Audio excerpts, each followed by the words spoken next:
सारा गुनाह अलग सर पर ले लिया और एलिफ साहिबा का अलग सर पर। पहले तो ऐसा नहीं करती थी। तो क्या करूं मैं? हाथ पकड़कर घर से निकाल दूं उसे? वो भी किसी की बेटी है। और मैं क्या किसी का बेटा नहीं? तुम पर भी अफसोस होता है, तुम भी काबिले रहम हो, लेकिन वो भी हमारी जिम्मेदारी है। दुआ नहीं है घर में? आपके आने से थोड़ी ही देर पहले निकली है, प्रेगनेंसी क्लास अटेंड करने गई है। क्या वाकई में अब ये सब भी होता है? अरे भाई, आजकल नौजवानों में यही रिवाज चल रहा है। एलिफ साहिबा और उमर की मोहब्बत का सुनकर। देखिए, आप दूसरी बार इस घर में आके इतना घटिया इल्जाम लगा रही हैं। वाकई ये तो हद ही हो गई।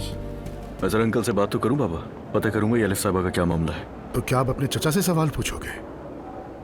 ऐसा नहीं है, सिर्फ बात करने जा रहा हूं मैं उनसे।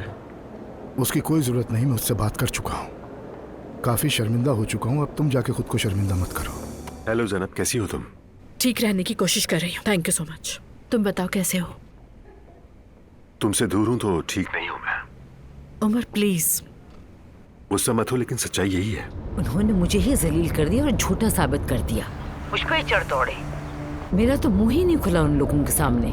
मेरे पास कुछ था ही नहीं कहने के लिए। रूहान ने तो बताया ही नहीं कि आज सफाई करने वाली आने वाली है। चलो जल्दी से अपने कपड़े बदल लो। सारा सामान बाथरूम में रखा है। रूहान 3 दिन से बीमार है, सारा घर जरासीमों से भरा हुआ है। अच्छे से सफाई कर देना बेटी। तुम्हारी अम्मी ने मुझे सफाई वाली समझ लिया।